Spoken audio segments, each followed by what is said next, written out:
to a new episode of All Things Xbox Podcast. Once again, I've got Logan with me. Logan, how you doing this week? Doing pretty good, Jeremy.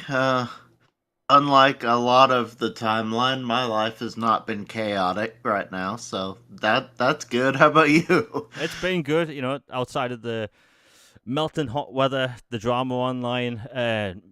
By the way, before we get into all that stuff, there's been so much drama this week. The only stuff we will be talking about is the IGN stuff later on. None of that outside gaming crap is going to be on the channel in any capacity because it's boring, and do we really need to talk about it more? Anyway, and before the show went live, I was ranting about Star Trek for 5 minutes, but that's a story for another day. Before we get into all the topics, which we have a lot of this week, what have you been playing this week? Oh, I've been playing a lot of Octopath Traveler. I've been wrapping it up. I have one character left to finish their main quest. I have a few side quests, and then like the epilogue story, like not to get too spoilery, but basically like all the characters you find out through their stories have some connections here and there, and it leads to like this quote big bad that you basically discover, and the end game is going to be about that. And so I have that to do, and been doing Power Wash Sim. The latest free expansion dropped, Muckingham Files Part 3, and it had the aquarium and a research submission, and they were really fun. And I just love how they have a lot of, kind of um, charm and whimsical, just happy vibes with the game. It's a nice change of pace, and they always put fun little stories in there. And so those were community voted on their Discord. Like, what did people want for them to add? Like, what kind of locations? And those two were the ones that won the tournament. The submarine won the vehicle tournament, and the aquarium won the location tournament. So they added them. They said they would, and they made them free. So did those. Great time. And then there's a couple new indies out that I want to try, which I think we're going to talk about later. Some of the, newest kind of unheralded games like Nobody Wants to Die, which has been getting great remarks, and Exophobia, which just launched today. It is a smaller studio. I cannot remember what country the studio is from, but it's a smaller country and a smaller team, and it's a kind of boomer shooter, like right up my alley. And it's all pixelated and alien and bright in colors, and it looks like a lot of fun. How about you, man? What have you been up to? I mean, as someone that struggles finishing games because I hop between too many, it doesn't help that new things pop into Game Pass, which, that will be one of our next topics. But I've actually been playing Dragon Age 2. Oh man, great game. Yeah, I like that. yeah, I've always seen hate for that game over the years, and you think how much of a obsessed person I am with BioWare and Mass Effect. I would have played the Dragon Age games. The truth is, I've never finished a Dragon Age game. Without going into a long story, the first game, I was so looking forward to that because I was like, oh, it's by the developers of Mass Effect. It's bound to be amazing. And then I started the game, and as you know, the visuals were dated the day it launched. Yeah, pretty bad. And the great story, great soundtrack, voice acting, but like the visuals for that game weren't that good. So like I got maybe like 10 hours into the game or something like that, and I stopped playing, and then I moved on to other things. And every other time I've started the game since, do you know what's happened? I've got to the exact same town and same loop over and over and over again. So I've never really made it past the first main city you go to. And I thought, screw it. I've never seen or played Dragon Age 2. So I now own it. I don't remember buying it, but I own it. And I start playing Dragon Age 2, and I'm really liking the voiced main protagonist. It is very much more like a Mass Effect game, which I like, because that's always one thing I've been told over the years, that if you're a Mass Effect fan, Dragon Age 2 is more like Mass Effect, like mission structure and all that stuff. I really like it so far. The only downside for Dragon Age 2, and it's something they can correct in the future, is the visuals. Now the visuals actually pretty sharp with the post processing the Xbox Series X does, but I think a legendary edition at some point would be great. You know, fun fact: I actually played Dragon Age Inquisition when it came out, but then I got to the hinterlands, which I'd like to call one of the most boring things in the history of gaming. Like absolute bore fest. Beautiful game. You don't want a shepherd sheep? I could have nightmares about that, but like the hinterlands area and like part of that Dragon Age Inquisition, it bored me senseless. Like I put it like this: when that game won Game of the Year, I literally said out loud, "Really?" And you know, a bunch of BioWare fans follow me on Twitter because I talk about Mass Effect a lot. They'd be shocked to hear this because like Dragon Age has always been this franchise I've really wanted to get into, but it's either been the wrong time or just something's got in the way. Well, anyway, Dragon Age 2, super fun game, and I think, you know, if people found Origins difficult to get into, maybe played the second one. You know, it throws you straight into the action. Even though I've only played maybe 5 or 6 hours, the game throws achievements at you, which I'm not used to because most RPGs make you play for hours on end to get an achievement. But no, Dragon Age 2 like throws them at you. I love the different choices at the beginning that basically different ways to get into the city. It's a very cool game. And another game I've been playing, Fallout 3. Sorry, not Fallout 3, Fallout 4. What can I say? Fallout 4, it's incredible. And, you know, I was talking about Fallout 4 last week, but Fallout 4 is incredible.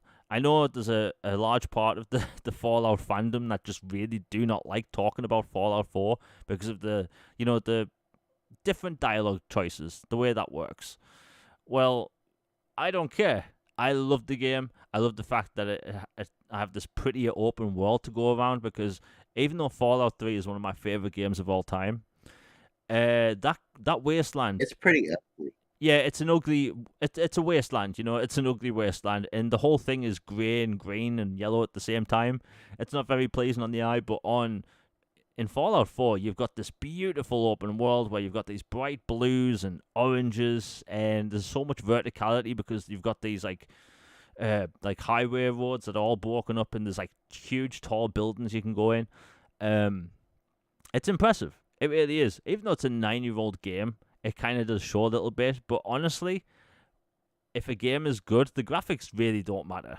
You know, in Fallout 4, like I've already bought the expansion pass, so like I'm set for the next year possibly when it comes to Fallout 4 content. What can I say? If people found 3 difficult to get into because of the older style gameplay, jump into Fallout 4, have an excellent time. And I love the different visual settings you have in that game because like I'm playing at 4K, 60, everything turned up, and I'm having an amazing experience to the point where I haven't had any single FPS drops in a Fallout game. Who would have thought that's a thing? But yeah, that's that game. Played a little bit of Avatar. But the other game I've been playing, which is actually our first topic, and that is Flintlock Siege of Dawn. Now, this game launched on Xbox Game Pass day 1. I know a lot of people on my timeline have been playing it, and there's been some controversy, but the controversy isn't really what we're going to talk about. We're going to be talking about the gameplay. Now, I've been following this game for a very long time. And this game is being billed as an action RPG from the start. And I've been talking about this game, posting clips, posting screenshots, GIFs, basically being putting the word out there by the smaller developer, hey, this game looks cool. And it's launching day 1 in Game Pass. And it is a pretty big game to launch in Game Pass. Well, I started the game, and within about 30 seconds of playing, I realized it's a Souls-like. Nowhere in any of that material for marketing, none of the press releases I've had in the email have said to me it's a Souls-like. So, as someone that likes Souls-likes, I don't have a problem with Souls-likes at all. I mean, I talk about Elden Ring a lot. So imagine my surprise going into this action RPG, thinking I'm just getting to get this, hacky slash game with a cool story, and I'm hitting the face with a Souls-like. It was a weird thing. It kind of reminded me of how the new Mean Girls remake, how it was a musical and nobody knew that it was a musical until they went to the cinema to watch it because none of the advertisements literally had music in them. That's what happened. And yes, that is the first and only Mean Girls anecdote you're going to get in this podcasting channel. So yeah, That's Flintlock's so fetch. yeah, so fetch. That'll never be a thing. But yeah, when it comes to Flintlock Siege of Dawn, I will say this: the gameplay. The gameplay is actually pretty good. For instance, there's no stamina meter, which is unusual for a Souls game because kind of stamina is the big thing around the action. It helps pacing, but in this, stamina is not a problem. So you can roll around or sort of slide around as much as you want. The other big thing, not many games do this. So in a lot of these games, bosses have multiple phases. If you die after the first phase of a boss fight, when you have to replay the boss, you don't have to do the first phase again. That, let me tell you, is a godsend. I nearly That's deleted. an amazing feature. Yeah, I like that. yeah. So like, if any developers for any Souls game is listening, please make that a standard because I almost deleted the game the other day and I was fed up. I was like, this boss was such a pain. And then when I went back to the area, it's like the first phase was done. I didn't have to do it again, and I loved that.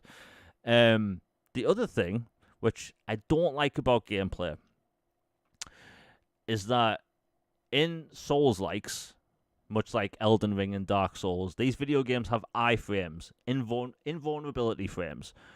Certain moves, when you roll, are completely immune to enemy attacks. It's kind of how you get by in those games.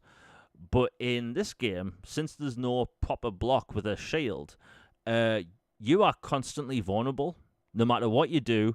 And there's some enemies that are even just like basic enemy types that are hard to kill because they have armor. And armor is another factor in this game. They don't just have health, they have armor, which you can only destroy if you parry an enemy or hit them a million times. So basically, a skeleton that you'd find in Elden Ring that you could defeat in maybe 5 seconds, you might be fighting this thing for 2 minutes.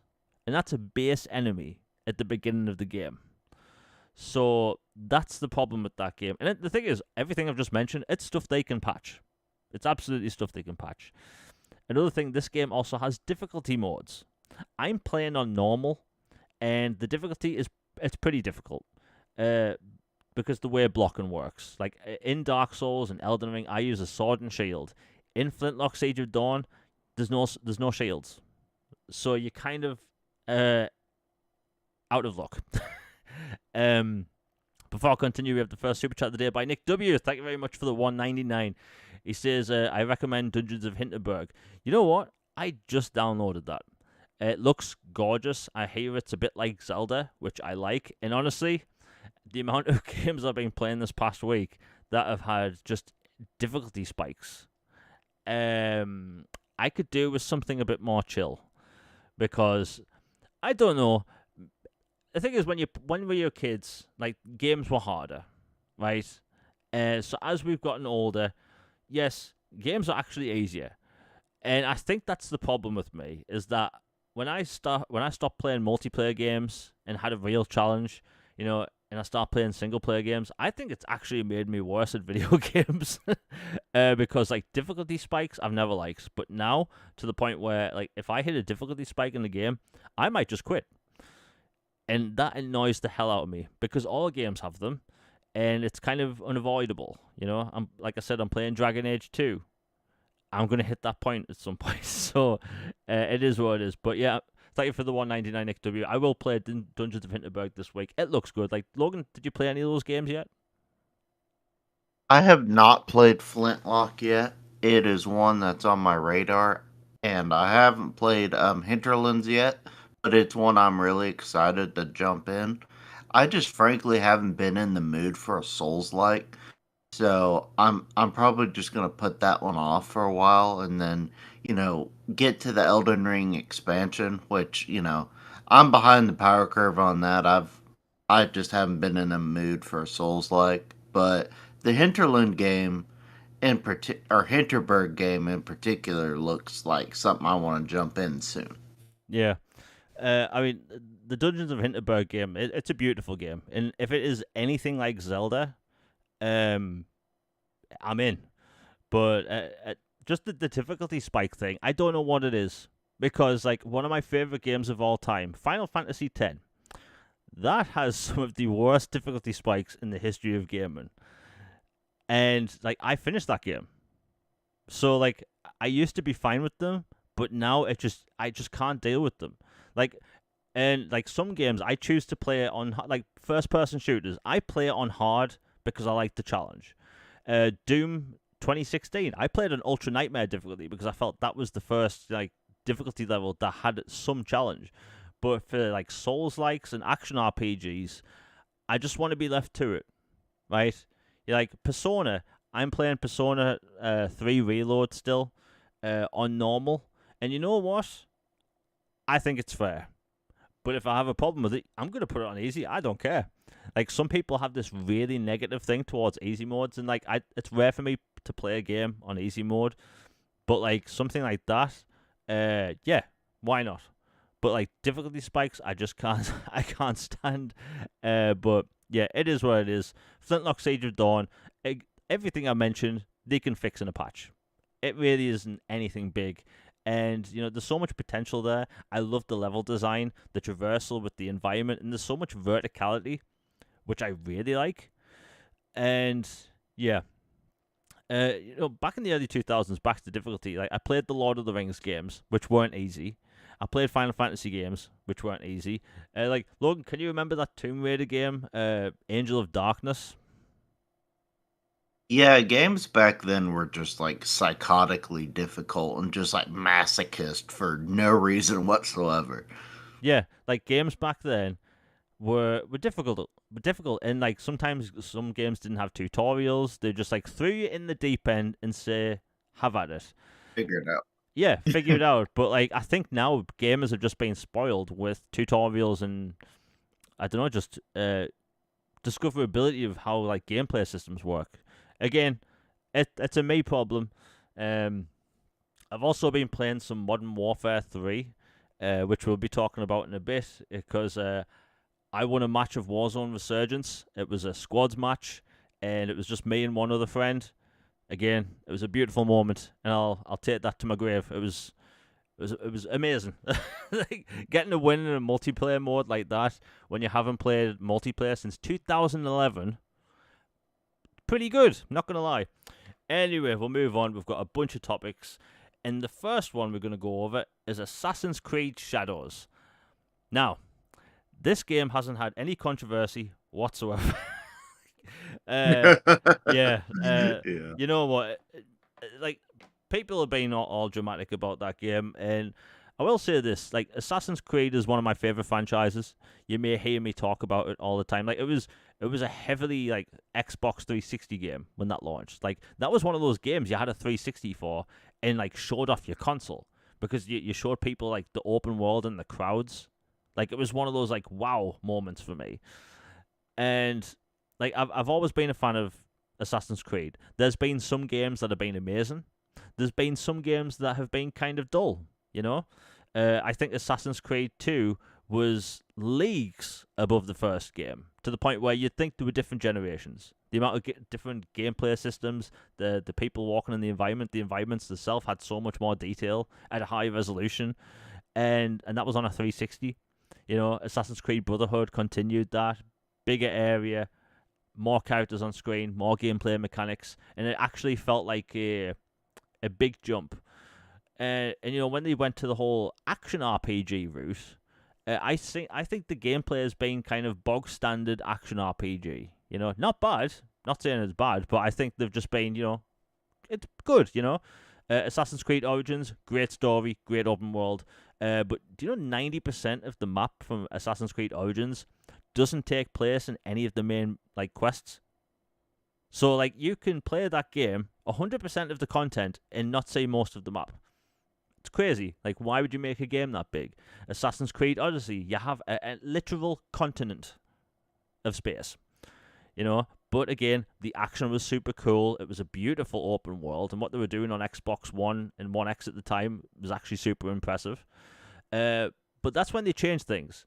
back then, Ubisoft changed it so you can play it as a man or a woman, right?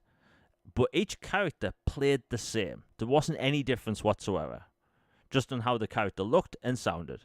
And they did the same with Assassin's Creed Valhalla. But in this game, they're doing something different. There's two characters. You can play as Naure, who is the female, and she is the stealth-based character. And then there's the other character, Yosuke, who's the samurai and who's like a tank build, like a brute, right? Like in the trailer, it shows you him running through doors, right? That's the whole point of like two different play styles. So like this controversy that's kicking off at the minute, like I have no knowledge or not much knowledge of like the history of that region at the time, so I'm not going to speak on that. But like most Assassin's Creed fans that have been playing as long as me and that love stealth are going to be playing as Naure, right? And IGN haven't put out any videos, any articles talking about this character in the stealth gameplay. It looks phenomenal, right? You can jump from rooftop to rooftop seamlessly using this grappling hook thing. It looks so good, right? The Naure gameplay. And I've wanted improvements to stealth in Assassin's Creed for 10 years, right? And with Assassin's Creed Mirage, I'm happy to say they put a lot of things in that game I really liked. And it looks like they're continuing that with Shadows. So like the stealth gameplay for me looks great. I do think the controversy and how out there people are acting is a bit much. And I think that when it comes to the protagonists of an Assassin's Creed game, by the way, before I continue, I don't have a problem with who they put in an Assassin's Creed game. Like Cassandra, I love playing as Cassandra in Assassin's Creed Odyssey. I think she's an excellent protagonist. You know, I like the voice actor. She does a fantastic job. Assassin's Creed 3. Like, I don't really care who you play as in an Assassin's Creed game. Like, I just want one thing in an Assassin's Creed game. It to be good. Because we've had too many dull Assassin's Creed games, right? Assassin's Creed just needs to be good. That's it. People have been wanting Japan in Assassin's Creed since the first game. Like, back on gaming forums in 2007, people were wanting Japan. Like, really wanting Japan. I was really wanting World War II France. I hope we get World War II France at some point. But, like, Japan's always been up there. I always wanted Vikings. I got that. Unfortunately, Ubisoft screwed it up and made it incredibly boring. Beautiful game, though. So, like, Assassin's Creed Odyssey just needs to be good, right? That's all it is. I think, there is a sort of a talking point when it comes to Assassin's Creed, because in Assassin's Creed, they've always been historical figures, right? In Assassin's Creed 3, you can actually talk to George Washington. In Assassin's Creed 2 and Brotherhood, you talk to Leonardo da Vinci. And I think that from an outside perspective, that this is the first time you actually play as a historical character. Now, for me, I think that being the first time you play as a historical character is weird for the franchise, but that doesn't change my opinion on what the game looks like. The game looks fun. I mean, I've bought every Assassin's Creed game. I have the terrible PSP game, which is actually a sequel to the first Assassin's Creed game. And let me tell you, try and play an Assassin's Creed game with one analog nub. It's not good. It's not good at all. I don't know what they think. That is the worst Assassin's Creed game. But anyway, I just want a good game. I don't really care where it's set. I don't care who you play as. I just want a good game with good stealth mechanics. And I've been begging Ubisoft to get better stealth mechanics for 10 years, right? By the way, bit of a tangent. I restarted playing Assassin's Creed 4 a few months ago. Do you know in that game you can't crouch? That's bizarre. I don't remember that. Yeah, exactly. I think it's like a Mandela effect type thing. In old Assassin's Creed games, you can't crouch. So, like, there's me walking through, like, this forest in Assassin's Creed 4 thinking I'm having, like, a brain aneurysm or something because I'm trying to figure out how to crouch. And this is, like, 2 in the morning. I went on Google. I'm like, can you crouch in Assassin's Creed 4? And it's like, no, there's tons of forum posts and like, in Reddit posts, like, crouching isn't a thing in Assassin's Creed 4 or the older games. Like, crouching was introduced in Assassin's Creed Unity, and it's crazy going backwards. Now they are making a remake, And if Ubisoft's listening, crouch. Just put crouch in it. That's all. Crouch and throw knives. Then you're good. You're good. You're set. Anyway, Logan, I've been talking for 10 minutes about Assassin's Creed. What's your thoughts on the situation, and are you looking forward to the game? I'm looking forward to the game. I think both characters look fun. Their play styles, like, you've got your tank samurai bruiser, and just go in there and crack some skulls, and chop them up, and then you've got your graceful and sleek and super stealthy ninja, and it just, I don't know, it looks fun to me. And like you've been saying, I've been wanting a Japanese setting for Assassin's Creed, and they've always had historical stuff in there. And obviously there have been some, modifications to some historical stuff in the games. It is, a story that they've just conjured and written, and it should be obvious. And they always put those disclaimers at the front of the games for a reason, just like they do in movies and everything. Like, resemblance to, yada yada yada is purely coincidental, or this takes historical stuff and makes a known story. This is not a reporting of history or this or that, kind of thing.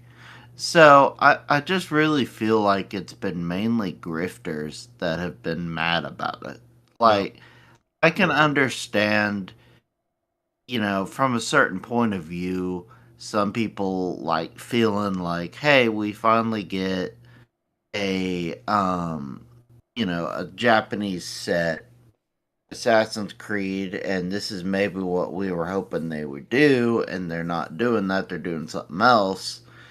And the fact that this is the first time they bring a historical figure in on top of that maybe just makes them a little more riled up. But to me, it's not a deal. It looks fun, and the person was a samurai. You have Japanese historians even saying so and going on record. And so I really just don't think it's a big deal, and I hope it doesn't affect the game too much, because throughout our lifetime there have been several notable big games that have had historical controversy, or from certain factions of life that have issues with it, and it drums up a whole bunch of news and stuff, whether people are calling for people not to play it, or calling for revisions to it, or calling out the company for exploitation or whatever. It seems to be a thing, unfortunately. And I hope the game does well, and I personally think it's going to be a fun game. Yeah, like remember, this is the first like quote unquote next gen Assassin's Creed game. So like they're doing things like there's weather in Assassin's Creed for the first time. Like we did have dust storms in the past. In some games we've had the rain effects and the storms in Assassin's Creed 4, but like we haven't had dynamic weather in an Assassin's Creed game. We haven't had dynamic seasons, and like again, the gameplay, like whatever people's opinions are, like you play Assassin's Creed for the gameplay. The story in Assassin's Creed hasn't been good since Brotherhood, in my opinion. Putting it out there, four was decent, but like I don't think the story's always taken a back seat, even though the gameplay wasn't fantastic. But the gameplay is getting better, and they actually have a stealth focused character. And I think in the past, like, yes, it's nice to have options, action, stealth, but like in a franchise that's predominantly stealth, like stealth takes a back seat for some reason. But in this game, it doesn't. There's ninja stars. There's one of the rope with the blade on the end, all that type of stuff. Like, there's so many different play options in this game. You can play your way, because the thing that really held Assassin's Creed back in the past was that they said you can play your way, but there wasn't many different ways to play it. Like, again, old Assassin's Creed games, you can't bloody crouch. Do you know how weird it is to play a game where you can't crouch and it's stealth? It feels weird. It feels alien. But like you said, the whole grifting thing, and as someone that covers gaming, let me tell you that negativity stuff like that just gets more clicks. it gets more money. You know, the grifting thing is real. Whether people may have like points or not on a situation, that doesn't matter. Like if it's pushed 24/7, right? Uh, that is technically grifting, and it just seems like people are willing to grift 24/7 rather than have like a constructive talk and like discussion and do research. I don't know. It's weird, man. And it's just a video game. People are getting really emotional about. Like, it's Assassin's Creed. Do you know how happy I was when I played Mirage, and it had good gameplay? The story takes a backseat in that game, like really does, to the point where the story's pretty bad, but the gameplay is excellent. The team behind that game, that was their first game, so I can't wait to see what they come out with next. But like, I think like as much as I'm an Assassin's Creed fan, like Ubisoft knows how to make good games. Like Star Wars Outlaws is like one of my most anticipated games of the year. Like I'm gonna get that, but yeah, I think Assassin's Creed's gonna be fine. I just think it's a bit overblown at the minute. Ubisoft doesn't handle things necessarily the best way. They copied some Naruto art or something that I read recently from like a display sword. I think it's just a weird situation that could easily be avoided. Like it's a video game. Nobody would bat an eye about who you play as. It's just, I think that in 2024, certain topics have been very volatile online to the point where people want to cover that stuff. Like next time anyone gets bored, go to like a really huge content creator that has a plus million subscribers. Look at the views on positive videos compared to negative videos.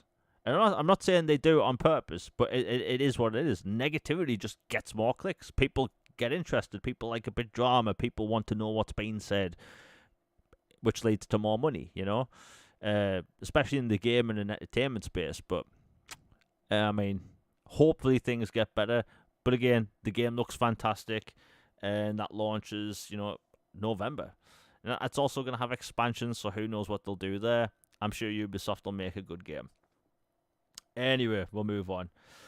So this kind of leaked the other day, and I think it's actually going to be announced at Gamescom. So there's a new JRPG coming to Xbox, and it's not really a new game. It's called Tales of Xillia Remastered. Accidentally leaked about 3 days ago, and Bandai Namco tried to cover it up as quickly as they could because it got a listing on their website, and they pulled it immediately. Well, it's coming to Xbox, and it's the first time that game is coming to the platform. Personally, I never got to play that game. It was on PS3 at the time, and it was a very late 7th gen game.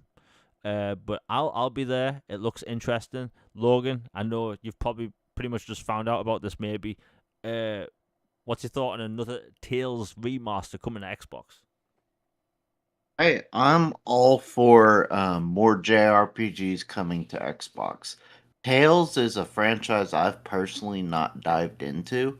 I've had interest in, but I haven't started it yet, but I want to. So I'm definitely happy that another Tales game is coming over. And for as much as people whinge about Japanese content on the platform and everything, like a good starting place is bring some of these older games. Like, I know we sometimes talk about how the entertainment industry is creatively bankrupt sometimes, and how there's all these remakes, remasters, ports, whatever. But in this circumstance and some other ones where there are entire ecosystems that did not get to experience certain games or genres before that were exclusive, not because of they were owned by that company, just for other reasons. Like,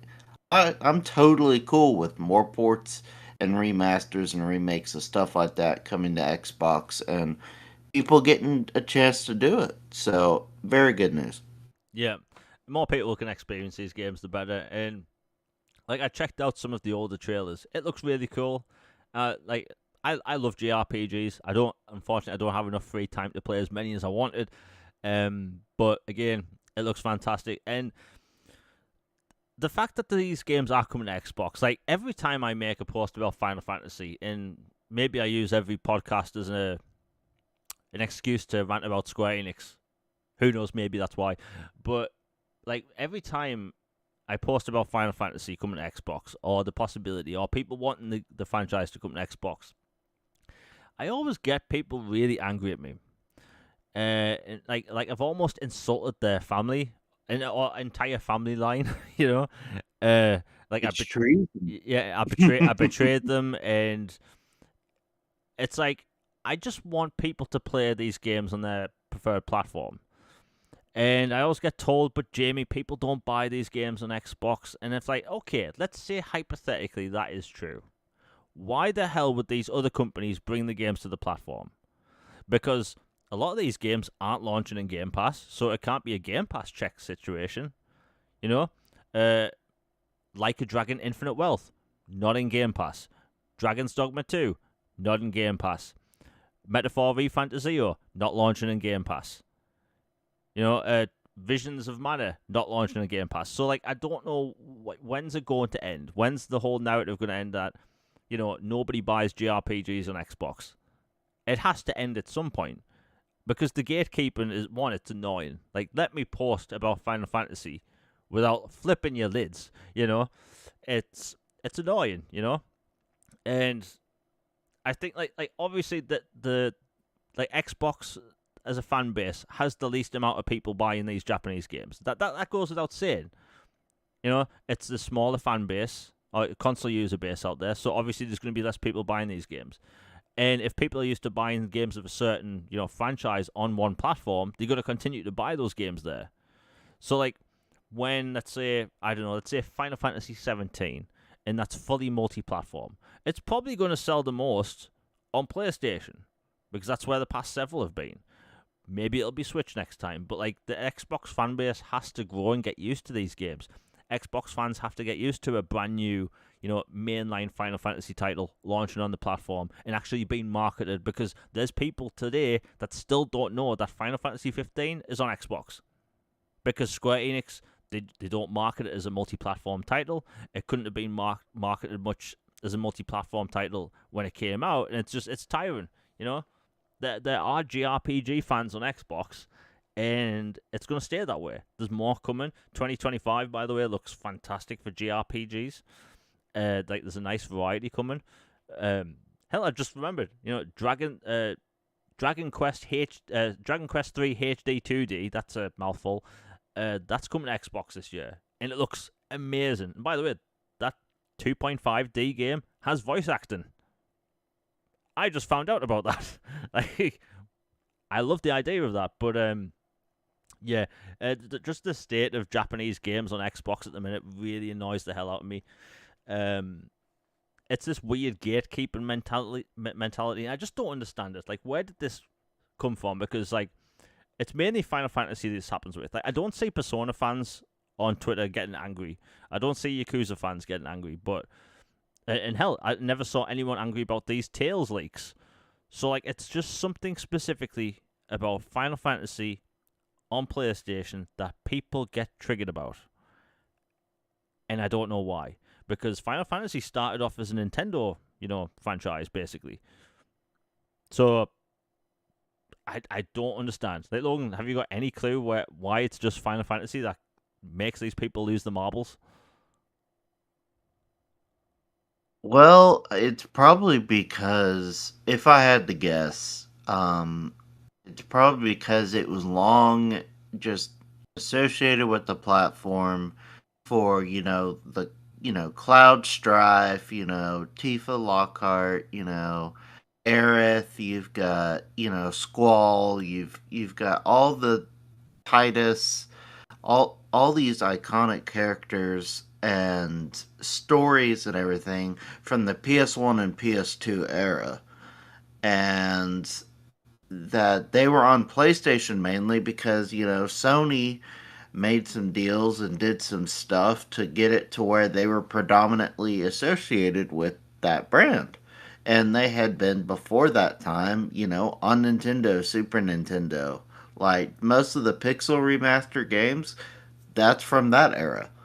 And so it is funny that it was never a owned by Sony thing to where it wasn't like couldn't be on another platform or whatever that we know of. It just was just on those platforms and stuck with those, and they became associated with it.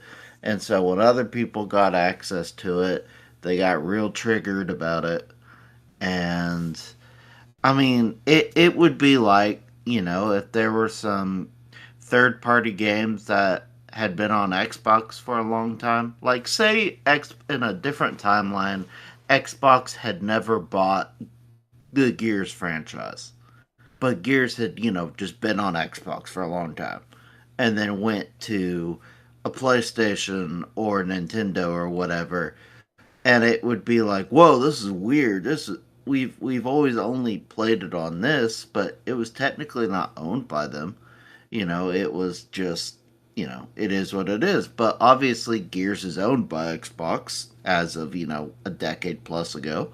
So that would be weird now showing up on a different platform. But for Final Fantasy, which has been third party this entire time, that it's branching out and they finally realized that maybe our expectations weren't actually in line with reality. And maybe we should actually include other platforms and make different plans. Now that they're doing that, more people get to play it, the better. They'll be more successful for it, and I'm all here for it. Yeah, like I'm just wanting more to come over, and like the amount of people that tell me I should buy a different console. Because by the way, little miniature story for people that are listening. That the reason I mainly game on Xbox at the minute, and I'd say mainly because I play some PC games. I know, shocker. Mainly really old PC games, but the main reason I mainly play on Xbox, and like that is my main and only console right now, is because I have X amount of free time, and it's like rather than split that across three consoles, I just play all my games during that one time. So like that's why, and like I shouldn't be asked to buy a second console to play a third party game. That's stupid. I'm not doing that. And like I just saw in chat by Joe, like think about it. It's like if you go back, and by the way, these forum threads are still available to read. When Final Fantasy 13, and I will defend that game, right? I will defend Final Fantasy 13. It's gorgeous. Yeah, gorgeous game. Love the soundtrack. I don't care what people say. It's a brilliant game. Unique battle system, which there hasn't really been anything like that since. And by the way, if anyone listening has an Xbox Series X, you can play it in 4K. It literally looks like a modern game. Well, when that game was announced for 360 on the Xbox stage at E3 in 2008, NeoGAF lost their marbles. You can literally find the forum thread still. Just type NeoGAF Final Fantasy 13 Xbox announcement. People were shook to see Final Fantasy 13 on the Xbox stage. Like, there were people saying, "Oh, I'm going to burn my PlayStation 3." Like losing their marbles over this, saying that PlayStation was doomed and all this stuff. And, like, you could tell there was probably people crying as they were, like, typing this out on NeoGAF. And, like, I've never seen any reaction to that like that ever. And it was all because of, just a game, coming to Xbox. And I think it's like, this weird thing where, a lot of Xbox guys and girls, like, when you used to play video games as a kid, maybe you played on a PlayStation, you gravitated towards Xbox. Maybe you gamed on, Nintendo or Sega and then gravitated to Xbox. But there's this like pretty large subset of gamers that like they've been diehard PlayStation always. Maybe a PlayStation 2 or 3 was their first console, and they don't know anything different. They don't know what a comfortable controller feels like, And I think that, people are just like locked into that like platform and like saying, hey, you have to be this platform only and nothing else. Like, if you go on Twitter, 90% of the time, my posts have angry replies, even if they have nothing related to anything, console war related, right? I never have Nintendo fanboys replying to me ever. Nintendo is number one. They're in their own world. Yeah, they're in their own world. Nintendo is literally number one on the planet, and everyone's fine. That like the Nintendo Switch, it's an impressive system as to what it could do. Is it impressive when it like the games it puts out? No, but people don't care. People want good games, and they've got them. And Nintendo fans are perfectly fine. Nintendo fans appear to actually be playing games, but the certain demographic, they get really angry about people wanting to enjoy games on a different platform, and it's weird. It's so weird, And funny thing is, these people will port beg first party Xbox games. They'll want Xbox to do better. You'll hear these podcasts where they'll literally say for years, I just want Xbox to do better. And then as soon as they start doing better, you port beg the games. So like Microsoft can't win in their minds. And like we see Sean Layden about a month ago, talk about how there should only be one console. And all I could think is, which console should that be, Sean? Which one? But yeah, just the mentality of gatekeeping and all that stuff, it's really, really annoying. And just that... The thing is, people might think like I have a thing against PlayStation fans. Like, no, like I'm friends with people that only game on PlayStation in real life, who I go to the pub with, right?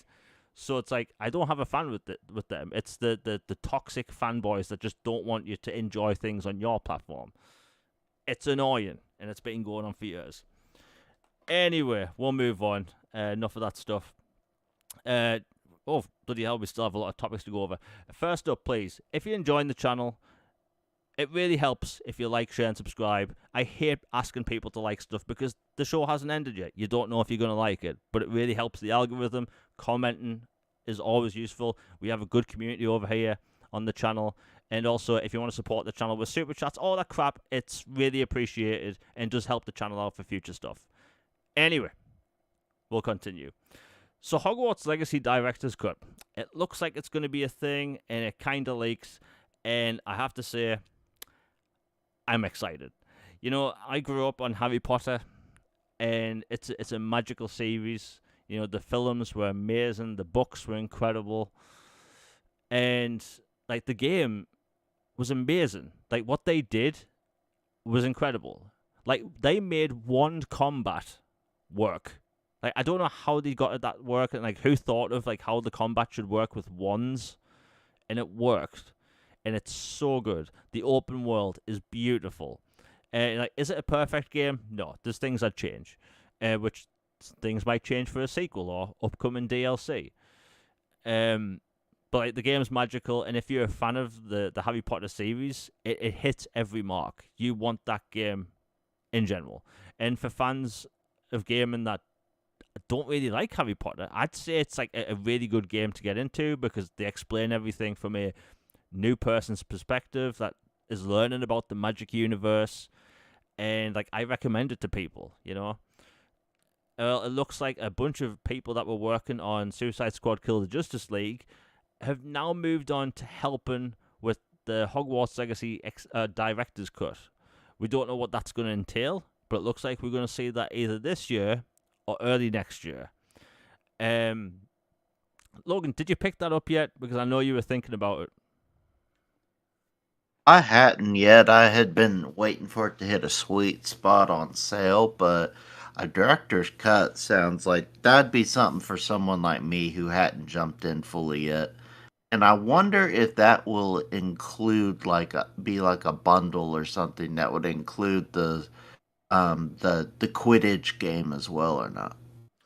Yeah, I mean the Quidditch thing's a weird one because that game they talk about Quidditch like throughout the entire game. There's a shop that has like a bunch of Quidditch equipment where you actually upgrade your broom. So like they keep telling you like, yeah, there's blatantly meant to be Quidditch in this world. The Quidditch pitch is there and to scale.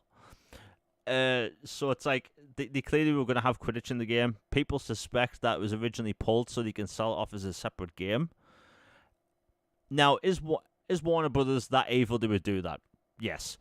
I'm going to give them the benefit of the doubt. I'll give them a benefit. And my main worry is that the Quidditch game comes out this September. We still haven't seen gameplay. So my hope is that this director's cut fixes the few things that I think can be easily fixed, and they put some like Quidditch expansion in there. Because let me tell you, as someone that played that game from day one, every single reply to almost every single post they've put out, Quidditch. We want Quidditch. I mean, hell, we just got a photo mode. like it took us a year of asking. We finally get a photo mode, and it's actually a good one. And by the way, for people that haven't got the game yet, the PlayStation exclusive Quest is now available on Xbox and Switch and PC. But like, there's so much potential you can do with the director's cut. And like you're saying, Logan, like you pick it up if it was a decent price. But these director's cuts are pretty much aimed at new players. A lot of director's cut content we tend to get as free updates now. So like, it looks like that is something we're gonna see. As for new players that are listening, let me tell you, you don't need to know diddly squat about the Harry Potter universe to like this game. Everything's explained to you as a new person joining this magic school for the very first time. And again, the best way I can describe it is it's magical. There's no game like this. Like magic school RPGs. Like, why isn't that a thing? I think the closest thing you can get is, well, Persona in a way. Even though it's not a magic school, you're just at regular school. I'm rambling about Persona now. But anyway, Hogwarts Legacy Director's Cut. It's probably going to be announced some point this year.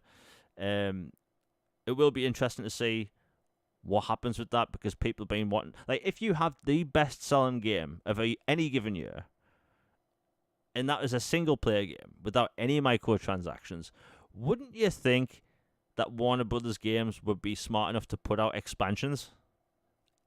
Well, that's assuming it's a normal company. Yeah, I could rant about Warner Brothers for like an hour, but like, they had the best-selling game of 2023. And their last meeting, financially, they were talking about how they want to pivot everything to live service, including maybe a sequel to Hogwarts Legacy. Like, are you out of your mind? Like you have the best-selling single-player game, or best-selling game in general of 2023, and when the question of a sequel comes up, you talk about live service. I don't know what is it with these companies that are wanting to destroy their games with live service elements, but can you please stop it? Nobody wants that. It's boring. It ruins games. Anyway, we move on. IGN are clowns. That's the name of the topic. So IGN today let go of pretty much all the staff at Humble Games, and it looks like Humble Games department of IGN, the company that owns IGN, is shutting down. Which is kind of sad to say, because Humble Games, we actually do see physical indie games from Humble Games on Xbox that aren't strictly done by limited run games, thankfully. And it just looks like IGN messed up yet again. And funny enough, they didn't actually report on it. Huh. Bit weird, isn't it? And I've seen a bunch of people mention this, and I had to make it a topic because IGN now owns, I believe they own Eurogamer and Game Informer, and maybe a few other outlets. Like, they own like 3/4 of the major gaming outlets or swaths of coverage. Yeah, like, I don't know how, like, maybe like the news circle works, but that sounds pretty corrupt, right? You own like a large chunk of gaming media, news media, and you fire your own, like, one of your own divisions. You don't report on it, therefore it's not news, right? The only people that are talking about it are people like me and like other channels, and like IGN aren't doing their job. And this is one of the reasons why I don't watch news in general anymore, because like it's just BS really. And you have gaming news that they perpetuating the exact same thing people don't like about mainstream news. And like, how is it legal? How can you be a news outlet and control 90% of the news? That shouldn't be a thing. In Humble Games, like, what they were doing was such a good cause, and like people have told me like they've only been able to get certain games through Humble Games, and like I don't know, man. Like Logan, eh, pretty bad day for especially indie developers, because there's a bunch of indie developers that were working and that were going to be published by Humble Games, which were also coming to Yeah. Xbox as well. But yeah, it's weird. Honestly, this is one of the ones that makes me the most mad out of some of the recent closures and studio stuff. Like this, on the surface, people will be like, it's a indie publisher. What's the deal? It's like, how there are certain like film studios or publishers or indie outlets or whatever that come out with like some really high quality films like an A24 or a Neon or Sundance, some of these smaller but like really really high quality when they put stuff out. Like that was Humble, and not only were they doing that, they were also doing major things for charity and selling these big games at a price. It's like pay what you can afford. You can pay a little here or pay kind of go overpay maybe if you wanted to on a different one, balance things out down the road. Like it was for a good cause. It was good content. Like Proteus is a recent game that came out from them for Xbox, which I think is one of the best, boomer shooters out there. It's incredible. It's like Doom Eternal but indie. And the massive expansion for it should be coming later this year or early next year. And several other games. Like they were gonna make the sequel to Monaco, which was a 360 Xbox Live Arcade classic game, like a thief heist game with like these like color polygon type characters and stuff. And yeah, so it's just a massive bummer. There's been some updated information that they've put out that like not their whole operation is shutting down and everything, but this was a noticeable team at their um at their enterprise, being shut down. And thankfully it sounds like it's not going to affect their publishing of games they already had in the pipeline. But, for the fact that this happens and happens to one that's really, really good and has a really good cause, and that it just so happens to be owned by the company who just so happens to own about three-fourths of gaming media coverage, and that it's been, a church mouse or, crickets happening about it from them when they're all like town crier, the Titanic has sunk in the town square. If Xbox or PlayStation or anybody else so much as fires an accountant intern, it it's just really interesting. Yeah, I mean, I just got the link on Twitter from 13 Carey. Like, thanks for that. I think like restructuring to me always sounds a bit dubious. you know, it's like, hey, we just laid off a bunch of people, but we aren't closing down. We're restructuring. Like that sounds like penny saving to me. Um, Again, I don't like IGN in general. I think a lot of gamers that are listening to this, in general, do not trust IGN. Right? I don't trust IGN as much as I can throw them. Their reporting is terrible. They gave Alien Isolation like a 5 out of 10. Like, Blasphemous. yeah, like a 5 out of 10 should be like a broken game, essentially.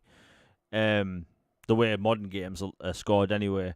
Hell, they they gave a Pokemon game a lower score because of too much water. Like, what the hell? Like, every game's got too. Like, we're gonna like dock Skyrim their score because of too much land. Like, I don't know. But Too IGN, many Nords. yeah, too many nodes. Like, just the IGN in general. Like, I think like traditional gaming media, they are kind of going the way of the dodo. I like Windows Central. I think Windows Central is the best. Maybe I'm a bit biased in that, but I like the reporting at Windows Central. But like IGN, like them owning that much of the gaming news space, having that much power to report on what they want when they want, and it's all like one sided. Like look at all these games that are saying they don't like Concord. Again, I haven't played Concord.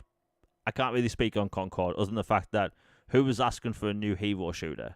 There's three more coming out this year, by the way. Three. Who was asking for a new hero shooter? Man, Like I don't get who's the audience, but like the entire industry, pretty much the fan base, I'll say, is saying nobody was wanting this. It's not going to take off, and like they were saying, oh, it's going to be the next big thing upside, like Call of Duty and Overwatch, and I'm like, says who? I don't know. I just as IGN, I think they don't do anything good for gamers.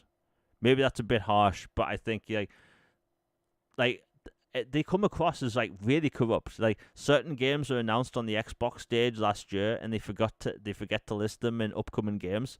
Like every month, I put out a list of upcoming games, like coming to the platform. And my list is actually accurate compared to IGN's. IGN forgets to list certain platforms on their games that are coming to out that month. And I don't know, like how can you be a I'm guessing tens of millions of dollars worth of like company, have like dozens of journalists, and they can't seem to do the job which I do essentially for free on my channel. Like journalistic integrity doesn't exist anymore.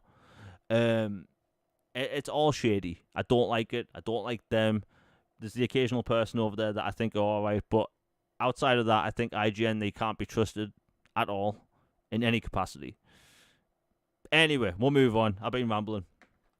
I want to talk about this quickly, and I know you want to talk about something to do with this topic, is game pricing. Around the world right now, game prices are all over the place. 2020 happened, and then for some reason, game developers were like, hey, new consoles are coming out. Let's start charging everyone $70. And over that time, I think multiple games have failed because people look at the $70 price and think, well, I'll just wait for a price drop. I hear it all the time. And you know what? I'll say this again. I do not think video games are worth $70. They just not. Right?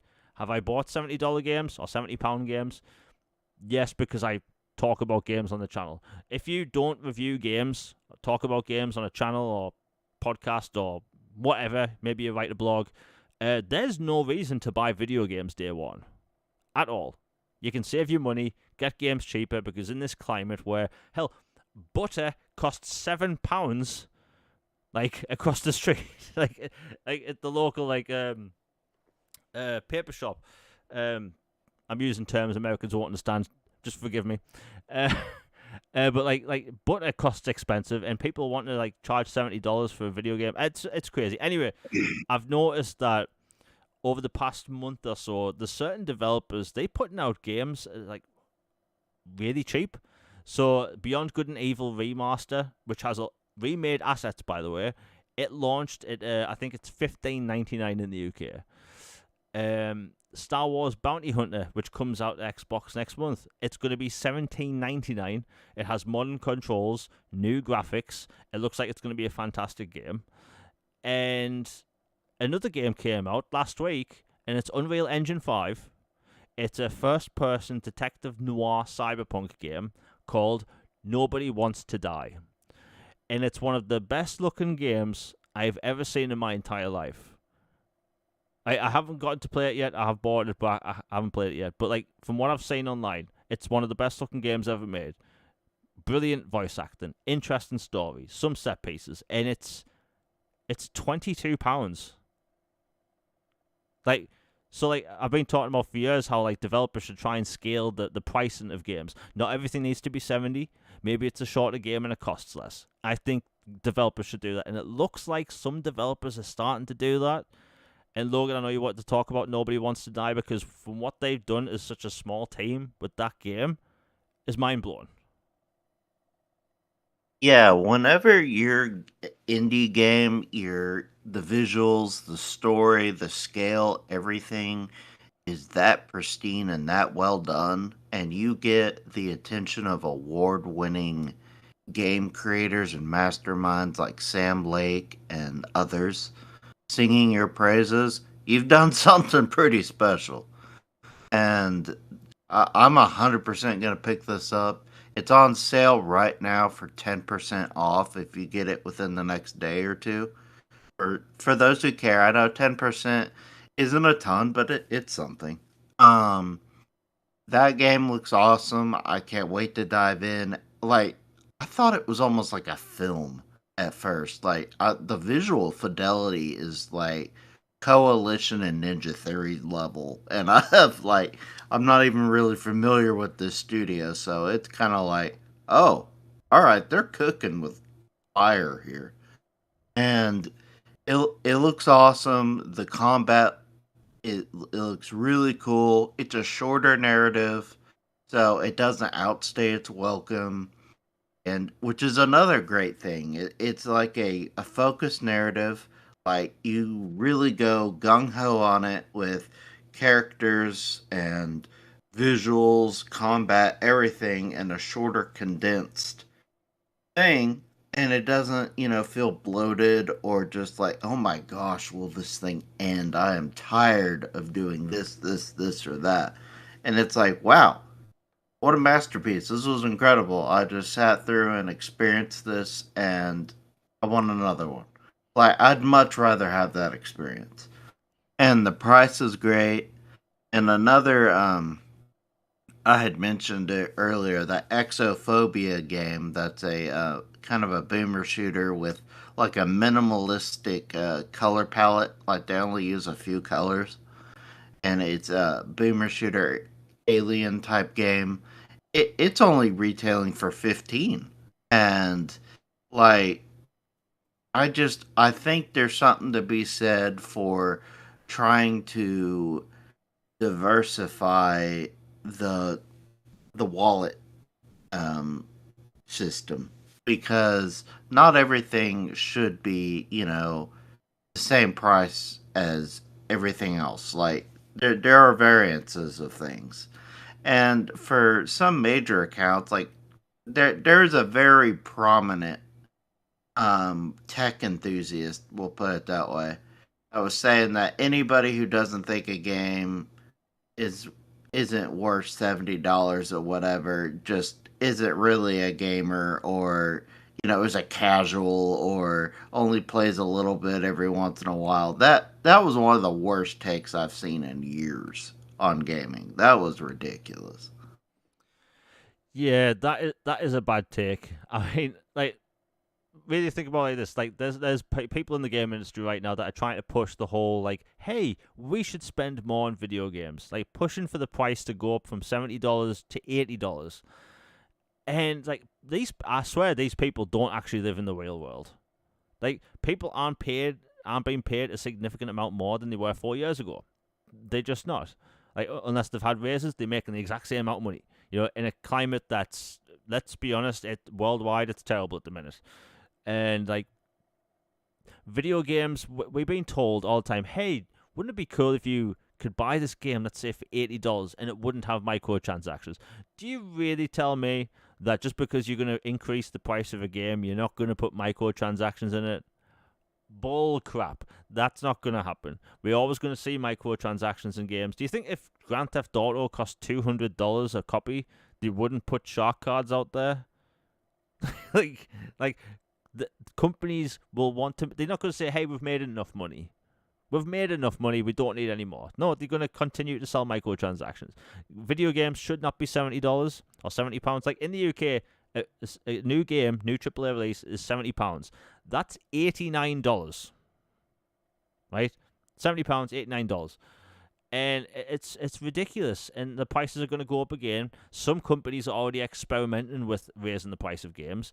There's one video game that's been out on Xbox for about a year now, and it's Ni no Kuni 2: Wrath of the White Witch. It's £80, and not a single game media outlet have covered it. That is mind-boggling. Like, why does it cost that much specifically? You know, companies are tying missions to Ultimate and Deluxe editions now, and it's like we've been wrung dry for our money every single day when it comes to video games. We're being told we get advertisements in our face all the time over video games. And like some developers are experimenting with putting adverts in video games that might happen between chapters of games or in load screens. And it's like we're still going to be charged more, but we're going to have all that stuff to deal with at the same time. Nah, that's too much. But I love the fact that we are seeing game developers now that are charging less. You know, because I bet Aspire wanted to charge way more for Star Wars Bounty Hunter, but putting out a remaster of a 20-year-old Star Wars game, like that's gonna sell well. And from what I've seen, it looks Has like a Boba Fett skin now. yeah, a Boba Fett skin, and it's like that game is. By the way, I played Star Wars Bounty Hunter a lot on the PlayStation 2. Let me tell you, people are gonna love that game on Xbox. Phenomenal game, and the reason why I have confidence in it, even though it's Aspire lately have been really good with single player content. They ballsed up Star Wars Battlefront Classic Collection beyond belief. Broken lighting, broken multiplayer, collision doesn't work in multiplayer. Like they really messed up that game. But when it comes to single player, they did the Tomb Raider trilogy earlier this year. They did an amazing job with that. So that's why I'm, confident in this. But anyway, I love the fact that some developers are putting out cheaper games because not everything needs to be 70. I mean, look at Hellblade.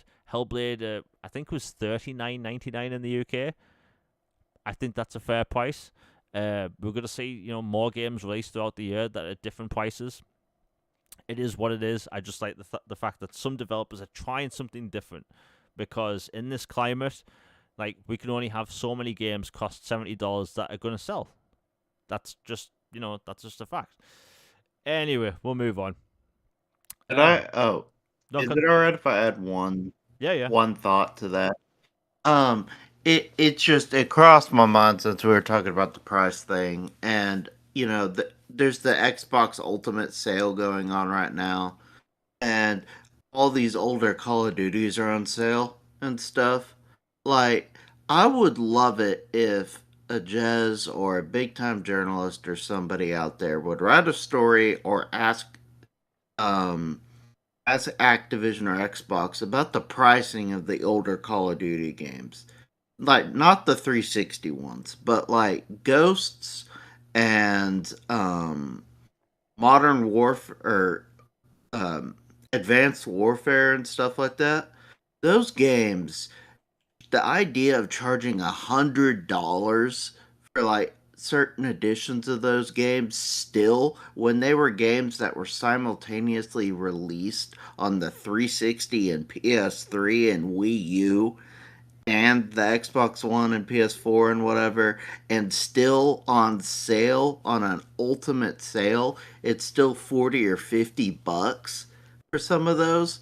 That just that's like Nintendo with their "Thou shalt never drop below $39.99" for like a first party title type thing, or Breath of the Wild still being $50 like 12 years later.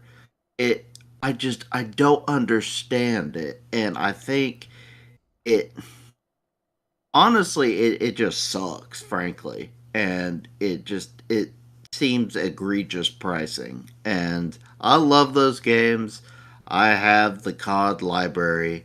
I love them, but if for people wanting to pick up digital versions or to join the ecosystem before Game Pass, whenever they do come to Game Pass eventually, it seems like just egregious pricing. Like, dude, it's been over a decade. Drop the price of the game. Oh no, that's a good point.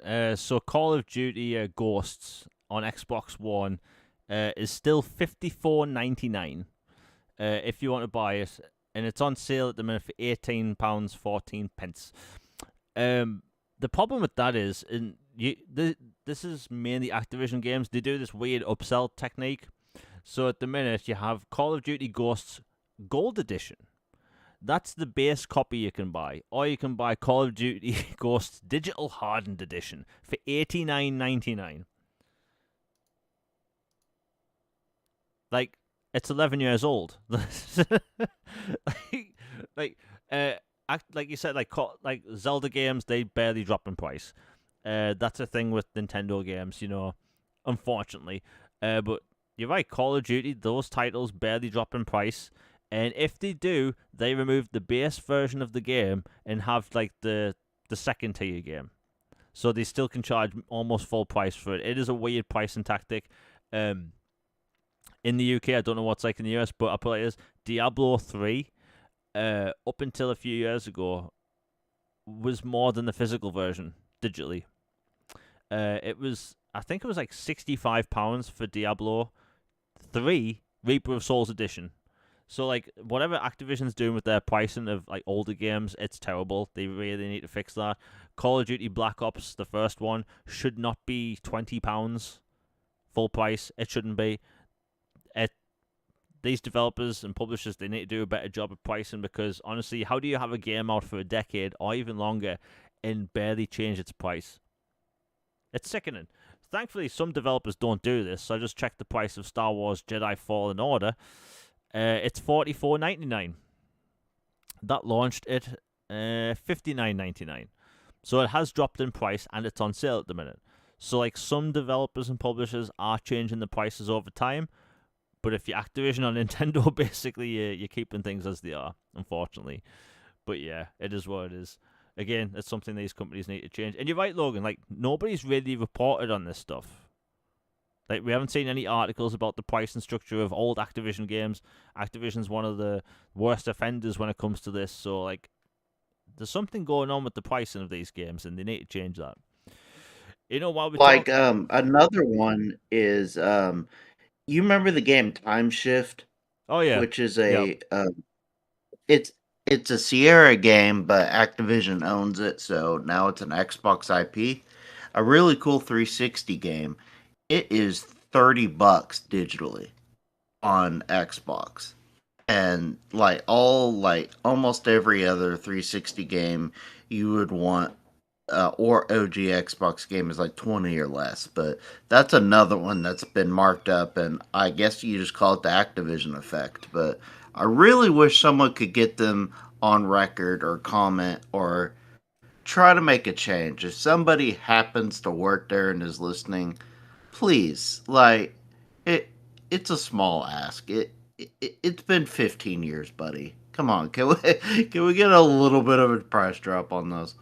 Yeah, I think like Max Payne 3, even in the UK, I think that was £20 up until recently. They've lowered it down to I think 17.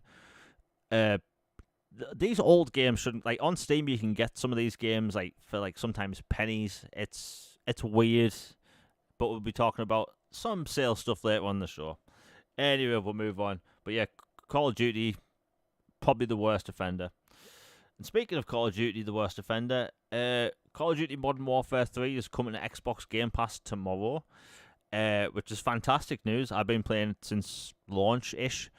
That game is a weird one, because that game was originally going to be a DLC, and then Activision changed the whole business plan to be, it's just going to be a new release. I will say this, the multiplayer has been fantastic. They've added all, or if not all, most of the maps from Modern Warfare 2. The campaign is short but sweet. There's really cool missions in that campaign. There's AC-130 missions, stealth missions, really cool stuff. And honestly, I think it's a good way to get people hyped for the new game that's coming out this year. And for people that haven't played Call of Duty in a while, Call of Duty is now in its own launcher. I particularly don't like this, because that means all of the achievements lists are merged. So now the Call of Duty tag, when you've got the Call of Duty tab open, it now says like 3,500G or something like that. I hate having a single launcher on Xbox. Just, it's a big no-no. But this game's going to be a good way to get people hyped. Black Ops is going to be huge. Logan, I know you haven't bought Modern Warfare yet, but it's a big deal. Yeah, I'm super excited for this. I can't wait to dive in and play through the trilogy. Like when with the Black Ops 6 announcement and deep dive that they had at the Xbox showcase, I jumped into the Black Ops series again and have played through them, and I'm so hyped for Black Ops 6. And then this Modern Warfare 3 coming to Game Pass, it'll be just another reason to hop in and play through the reboot trilogy. The original trilogy is like one of my favorites of all time. Like I revere that trilogy. It was just iconic. Um so I look forward to jumping in and playing the reboot trilogy. And the fact that it'll be in Game Pass means, you'll earn rewards and points, and more people get to play it, and the multiplayer lobbies will be popping. So it's great stuff, and I'm glad it's finally coming to Game Pass. It's been well past time for them to get their stuff together and get more than one Activision Blizzard game in Game Pass. Now we'll double it and have two. So, and then apparently we might be getting a third game next month with the Crash Insane trilogy. So, things are looking up. Yeah, I think people, we were all dreaming of like this huge Activision drop. One day you wake up and there's like 30 games there. In an ideal world, I think that's what we would have had, but it really looks like Microsoft's going to drip feed these games. I mean, we don't know what the contracts are like behind the scenes, but I'm actually shocked that the latest Call of Duty game is coming to Game Pass first. Like that's Yeah, me too. I would have thought it would be the legacy yeah, titles. yeah, and like this game was heavily marketed with PlayStation.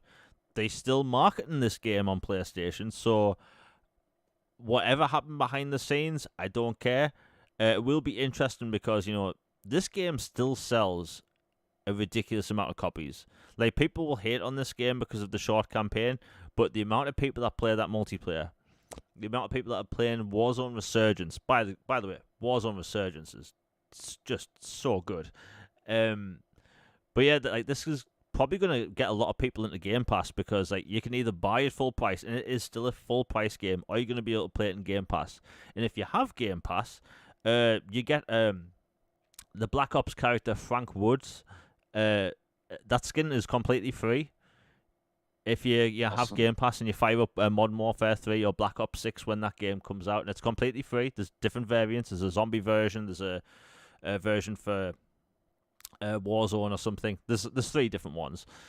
But it's cool stuff. And even if you play in Call of Duty Black Ops 6, when that comes to Game Pass day one, which that's still crazy, that's coming. If you want to get the veteran pack with the battle pass and all that stuff, like that's gonna be I think £30 in the UK. It's probably gonna be like $35, $40, but like you're gonna be getting a ridiculous amount of content and like some of these skins which are premium, which costs like £15 a piece. Like it's a big deal, and for people that haven't played Call of Duty in a while, it's a good time to get back in. Like I've said before, I literally stopped playing Call of Duty multiplayer in 2011, and then I start playing again pretty much this year. And by the way, skill issue, oof. Like Call of Duty used to be slow compared to this. Now you have people sliding around, drop shotting. You have Nicki Minaj running around the corner with a pair of Uzis. That wasn't meant to sound like that, but but like you have like Homelander running around. You have Oh, like gosh. the amount of times I play like Warzone Resurgence, and like literally everyone's dressed as Homelander and the occasional Nicki Minaj. It's weird. Call of Duty is in a very weird place, but it's so much fun. The campaign, really good. And even zombies. Like, zombies is an extraction mode now. Although this year it's going to be a traditional, like, level-based game like it used to be. But hey, new Call of Duty coming. I think people are going to love it. If you've had a long gap from multiplayer, just try. And also, you can actually play against bots in these games. So if you're rusty, go to private match. You can fight bots. Get used to shooting again. Believe me, I had to use that because I was absolutely terrible. But that option's there. Next up, okay, so the Xbox marketing budget. This is apparently a problem. Jez Corden from Windows Central reported on this. that apparently, and people from the Xbox marketing division were talking about this and how like they have nowhere near the amount of money that PlayStation does. And I have to say, that's kind of obvious, right? I don't know what it's like in the US, but in the UK, like PlayStation just markets more. There's more. There's advertisements on television. There's more adverts on YouTube. If there's a new big game release, you're pretty much going to see posters on like bus stations, buses, trains. And that's kind of been that way since 360. It really has. You know, Xbox used to have these big lavish parties with free drinks and alcohol. Now they don't really do that. It's pretty evident that, you know, when Steve Ballmer was head of Microsoft, they literally threw money at the Xbox, right? Literally, hey, the Xbox needs fixing. We've got Red Ring of Death. Threw money at it, fixed the issue. They need to market it a game. Do you know what? By the way, Logan, don't know if you know this. Do you know when Halo Reach came out? They had a person in a real jetpack fly around London in Halo gear. I did not remember that. Yeah, there's videos of it on YouTube. Like a literal person dressed in like Spartan armor, flying around in a jetpack. When Halo 4 came out, they had the massive didact symbol, big neon didact symbol, floating across London, carried by a helicopter. You could see it for miles, and like they did these like big marketing pushes back then. And you know, Halo Infinite had some of that stuff in London, but like marketing during the Xbox 360 era was ridiculous. Like gaming was de facto Xbox, much like how people's parents in the 90s referred to everything gaming as Nintendo. Back in the late 2000s, early 2010s, like Xbox was the gaming thing. You know, if you're talking about gaming, it was Xbox. If you're online, it was Xbox. Everything was Xbox. So like everything when it came to market, like Microsoft, I would love to know how much money Microsoft spent during the 360 era in marketing. Like it must have been disgusting. But like it was everywhere. But like the past generation, it's clear that they don't have that marketing budget. My biggest problem in the past with Microsoft is that they need to market more. Microsoft is big in what North America, the US, Canada, Brazil, Mexico, the UK, Australia, maybe a little bit of Germany. But like outside of that, like Xbox isn't a brand. You know, Japan, they really want to push in Japan. It's never going to happen. They don't spend the money. If you don't market your platform in these countries where Xbox isn't a thing, they're not going to gain a foothold. Like even during the 360 era, when Xbox 360 was at the tippity top of the mountain, most of Europe was still PlayStation. You know, FIFA was mainly a PlayStation thing, even though Xbox had the marketing for most of it. Like people bought PlayStations to play FIFA. That was the thing, you know. And like Xbox, they aren't going to improve the situation worldwide unless they actually do something about it, and that's going to cost money. I know Xbox, they look at every penny being spent as being like, you know, being thrown away. The Xbox division is the only cool thing going for Microsoft. Xbox makes more money than Windows, and the fact that they aren't willing to market is worrying. And this isn't me doom and gloom, and it's not that at all. But I'm just saying that if Microsoft wants to grow in European countries and elsewhere, they need to spend money, and it looks like they're not willing to do that. What do you think, Logan? Because like during the 360 era, marketing was all over the place, and now I barely see it. Yeah, like at the risk of sounding like an old head again, but like I remember during the 360 era, like marketing was way more, aggressive and loud and in your face, and you knew Xbox, and you knew they were there, and they were the predominant thing. Like you said, as we were younger, it's mom's like, get off the Nintendo or whatever. And then, during that generation, it was like, everybody talked about anything gaming as Xbox related, even if it wasn't. And, they dominated the mainstream, and, Xbox was thriving. And it's funny because, like they had way less studios and power and reach then than they do now.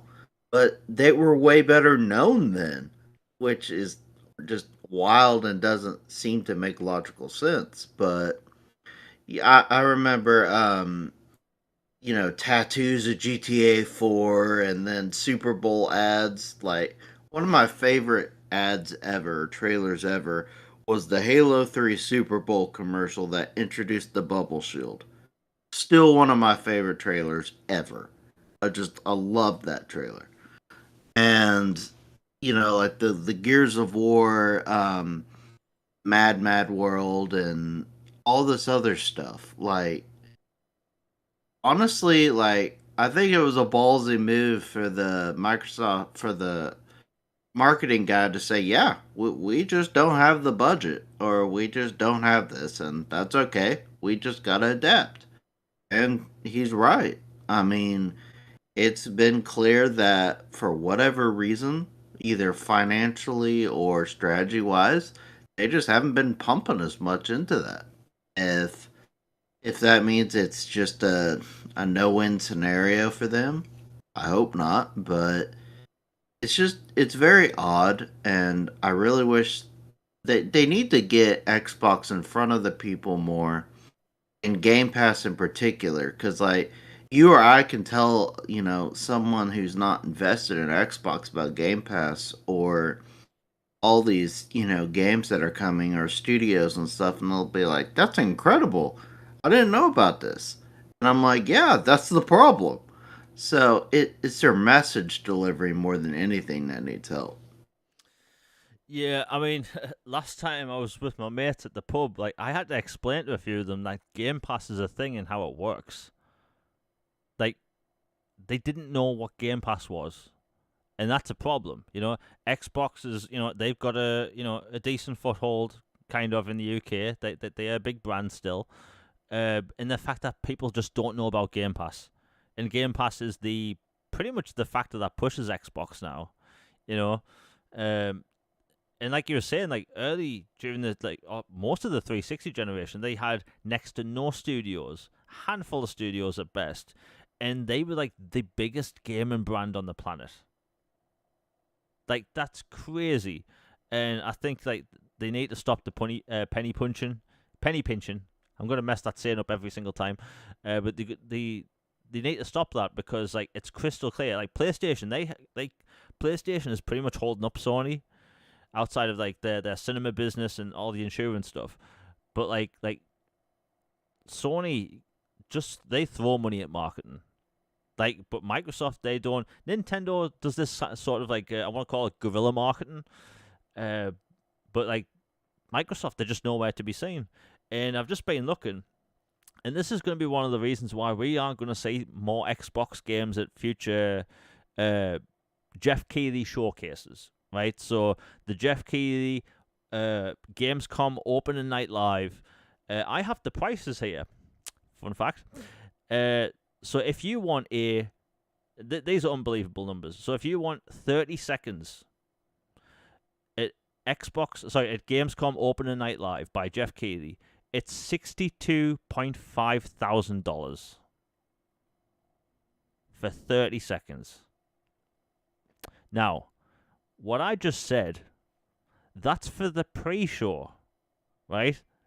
So if you want 60 seconds during the main show, you have to pay $90,000, and the prices can go up to about $144,000 for a 90-second clip at the Jeff Keighley showcase. And you wonder why these companies are now, like PlayStation, they're probably going to show less games there.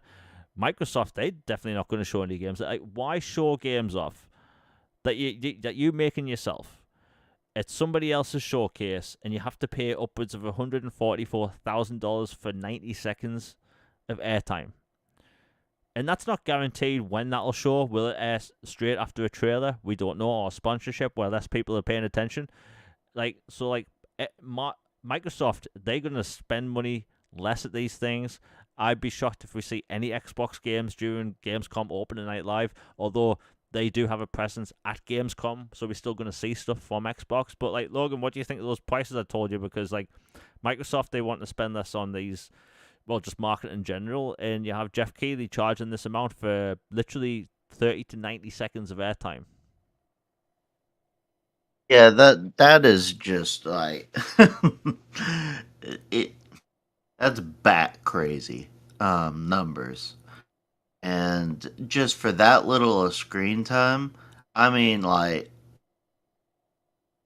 we joke about, the Keeleys viewing themselves as gaming Oscars. They're like viewing themselves as like the bloody Super Bowl at those prices. Like the Super Bowl has like commercials like the pricing is outrageous and like insane, but it's one of the single biggest viewed events of the entire year across the world and stuff. Like the Keeleys aren't there, but yeah, those prices are crazy. No wonder so many people bow out and or only show one or two things because yeah, it's just ridiculous. And I frankly, like, I love Xbox and I praise them most of the time, but the marketing thing has definitely been an issue, and they gotta improve. If you can't spend more, then at least be more creative. Don't just twiddle your thumbs and go, well, we just gotta hope these saps on Twitter spread the word enough for us, or make enough artwork on Twitter for us so that it'll get the word out there. Because clearly it's not working as well as one would hope.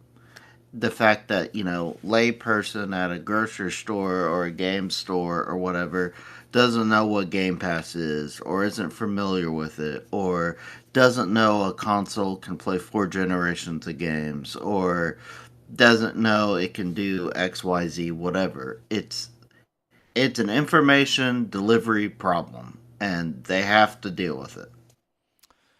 Yeah, you mentioned the feature thing, like the amount of people that don't know that their Xbox Series X or S can play like 360 games. That's kind of worrying.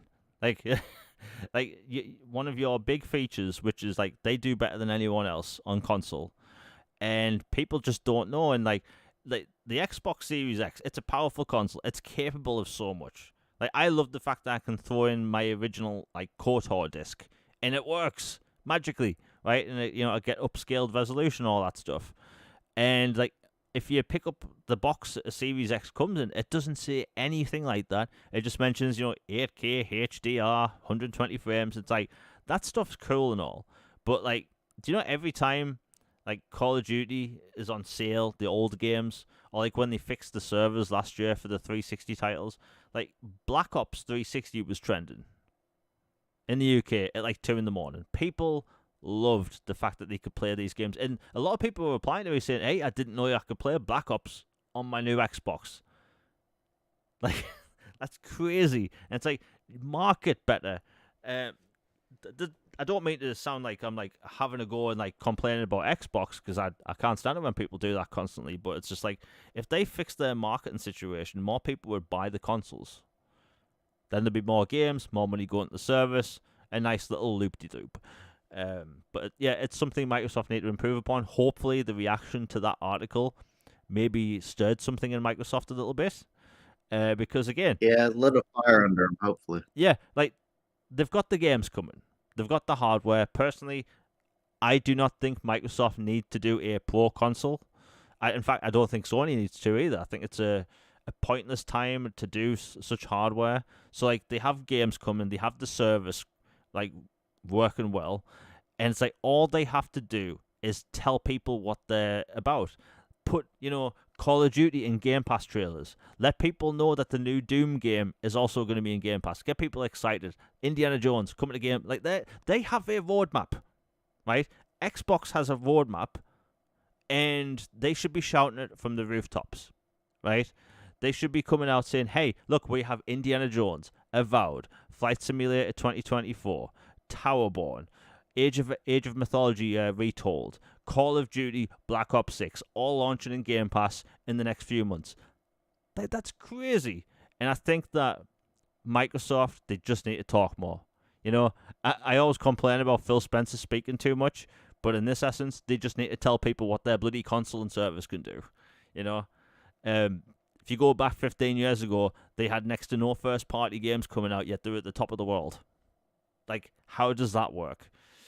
But again, it's things they can improve upon if they actually listen to the feedback, which hopefully they do. Anyway, we'll move on. XCloud.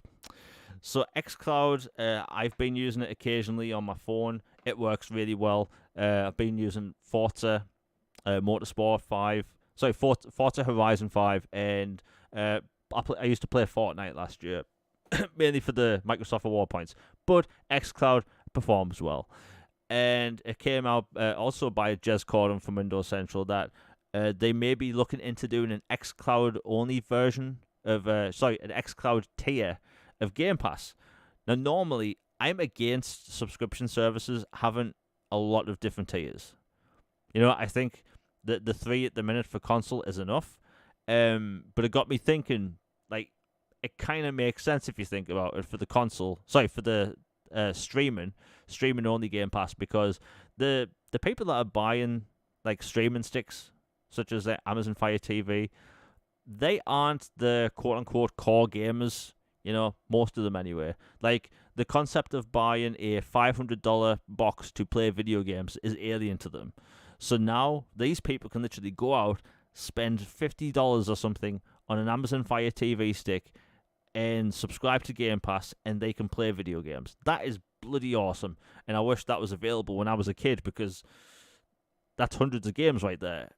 And like, the pricing model just has to be right. It is something that'll get done, I'm sure, because again, there's a lot of money to be made in streaming for the quote-unquote normies. I'm doing air quotes. And that'll be for them. Like, Logan, do you think they'll do an streaming-only tier? Honestly, do think they will have a cloud-only tier. If nothing else, like, you see the Fire Stick and the Samsung TVs coming with Xbox, app or Xbox Game Pass installed, and you just have to have a subscription or something. And the fact that Xbox supposedly, from multiple reports, is going to have, your own games from approved publishers be available to play on cloud at some point later this year. Aside from just the Game Pass ones. So, like, honestly, like, that sounds like a pretty good deal to me. Like, think about it. If you can, for the price of a controller and a streaming stick, or, just play on your phone or a tablet or one of those, like, Reachy or Backbone things, and you just play your games on cloud for not much a month. Like, Game Pass, what is it? It's gonna hit like 20 bucks, 15 to 20 something for Ultimate, like, going forward. For like a fraction of that, like, what if they had an option that was like $10 a month or $8 a month, or I doubt they'd ever go as low as $5, but hypothetically, say they had a $5 to $10 tier a month that was just, cloud only, and you have your controller and a device, and boom, you're ready to go. Honestly, I think that would appeal to a lot of people that don't have the upfront money for a console. And, if you can convince somebody, hey, I can have access to hundreds of games for the price of a Big Mac or a nice cup of coffee or something like that a month, that's an interesting selling point. And it could get some people in the door that are, the hardcore PlayStation or hardcore Nintendo, like, solely, and they don't want to have to buy another whole nother console. But they're like, I kind of like Hellblade. That looks right up my alley. It's a third-person narrative game. Or, there's, Crash Bandicoot and Spyro coming to Game Pass eventually. I love platformers. Or, for whatever reason. Like, to me, I think that's a no-brainer option to give people. Yeah, I think it'll happen eventually. And when it comes to the whole family plan thing, like, we do know Microsoft have been testing the family plan for a while. Um, I honestly think the main reason it isn't a thing yet, and I know there's a lot of people with kids that really want the Game Pass family plan. I think Microsoft are trying to figure out a way that people don't take advantage of the system. Like, it doesn't matter if people are gamers or not. Like, humans are creatures of habit. Humans want to save money. And, like, look at Netflix, right? Netflix, you used to be able to give anyone your password and, stream away. And then they added the whole password protection thing where you have to be logged in using that same Wi-Fi network, all that stuff. So now you can't really do that. Not like you used to anyway. And people abused the system. And what happened when Netflix changed it? More people subscribed. I think that Microsoft wants it so people can't, like, look, people do game sharing. Game sharing exists. People do Game Pass sharing with another account on the same console or whatever. That works. However, there's people with multiple kids, multiple different consoles in the same house. Maybe they want to actually use Game Pass at the same time. They need to fix that, but they really need to make it so people can't abuse the system. Like we've talked about this before. Microsoft Rewards. Microsoft Rewards is the most underrated feature that nobody talks about when it comes to Xbox. And let me tell you, again, 90% of the people that listen to my channel from the US, right? So I never really made a big deal out of this. I made a quick joke about it. In the UK, I was getting close to 1,000 Microsoft points per day. So, like, doing various activities, playing games on PC, playing games on Xbox, getting an achievement on Xbox each day, logging in, playing that Bejeweled game or whatever it's called, doing the searches. So I was doing everything. I was mid-maxing the hell out of Microsoft Rewards. And what happened? There's people that have alternate accounts so they can make money. People used to send other accounts their Microsoft Reward points. And so people were abusing the hell out of the system to the point where they changed how Microsoft Rewards in the UK. So I don't get close to 1,000 points per day now. I get about 300, right? And believe me, I noticed when they changed that. Made a considerable amount less. But, like, because people abused the system, they ruined it for people like me. So, like, they have to make it so, like a few bad apples can't ruin Game Pass for everyone. That's something people really don't want. Because Game Pass, it's a great deal. But as soon as you have people abusing whatever system they have in place, they will literally ruin Game Pass for everyone. And I think that as soon as they sort that out, they'll get it working. Now, I have seen people mention today, what about people in other households? I think that's kind of missing the point. If you do Game Pass sharing, it's obviously going to have to be for people in the same house. Otherwise, you can Game Pass share with friends in other countries. It's a slippery slope, so to speak, and Xbox really needs to walk the line, because if they mess it up, people will abuse the hell out of the system. Like, Logan, what do you think about that? Because the family plan, people have been wanting it for years, but if they mess it up, people will abuse it. Oh yeah, this thing would get exploited to heck if not properly handled. Like, honestly, password sharing crackdown sucks. Like, almost everybody knows somebody or has somebody that, it's like, okay, this person's got the Netflix, we share with them. This person's got the Disney Plus, we share with them, or yada, yada, yada. Or there's one person who just has them all, or, But Game Pass is a little different, and how they would manage that. And, like you said, the idea of a family plan makes total sense, especially for those, like, if you've got multiple consoles in one house or multiple devices, like, say, kid wants to play, something on the TV upstairs, and you want to play something in the living room, and somebody else wants to play something in a different room, or people want to. One person wants to play on the TV, and the other wants to sit in a chair and play co-op on their phone, or play, a different game via cloud or whatever. But the idea of having to pay a full Game Pass subscription for every single one of those people in your own home has always felt really just like priced ridiculous. So I think absolutely at the bare minimum they should do that and find a way to tether it to like a building or within a certain vicinity or something, because for those people, yeah, the idea of having to, like, instead of $15 a month or $20 a month, pay $40 to $60 a month just because you have multiple consoles in one house and it's the same people using it. It just doesn't seem fair to me.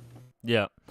It is going to be something they're going to have to solve. Like Netflix at the minute, and this is a situation I and a few other people have thought of. Like Netflix at the minute, you do have the password sharing like blocker, so you need to be signed into that person's Wi-Fi network for like a month, I think, to like have access to that account. Or if you subscribe to Netflix, you can buy other allotments, like other users to be able to use your Netflix. So let's say you pay, I think it's $11.99 a month.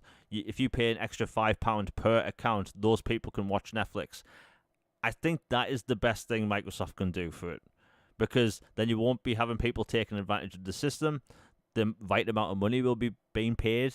Like, as much as I want people to have access to everything as cheap as possible, because it's poor consumer, abusing the system for anything ruins it for everyone. Like, again, Microsoft Awards. I just saw Jimmy Moran as a pony. Yeah, in a different universe, possibly. Maybe not even then. Not even then.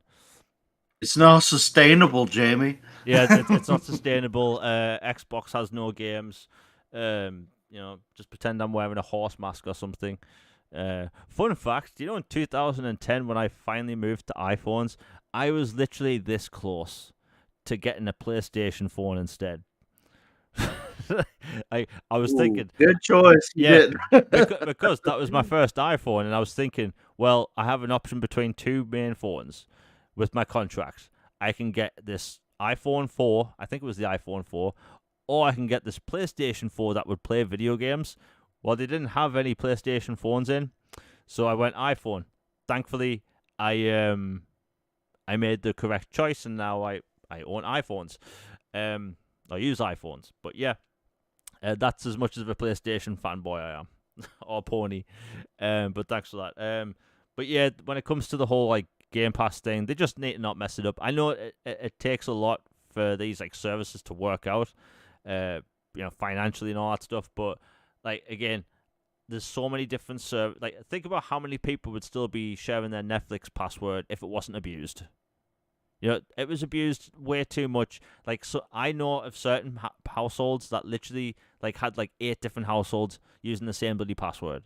Like that is just, Hey, it's a big family, Jamie. yeah, it's, Times are changing. yeah, big family. They just all happen to like live separately, but yeah, it is what it is. It's just unfortunate that things are going to take some time.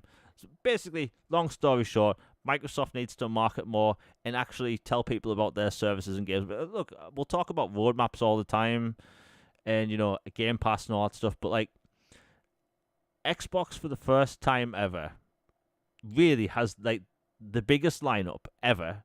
They have a roadmap to talk about. They have several different games across different genres. They have things to talk about. Like, not to talk down to like PlayStation, like channels or content creators. Like, there's truly nothing to talk about on PlayStation at the minute. That's why they all port begging. That's why they're all talking about, hey, this Xbox game's going to come over, RDNA 4, PlayStation 5. Like, there's nothing to talk about. There's Concord, there's the Lego game, there's the Astro Bot game that actually looks really good. I think that's going to be a lot of fun. Nice, cool 3D platformer. But, like, the Lego game, it's going back to a locked camera. We haven't had a locked camera in a Lego game for 17 years, maybe.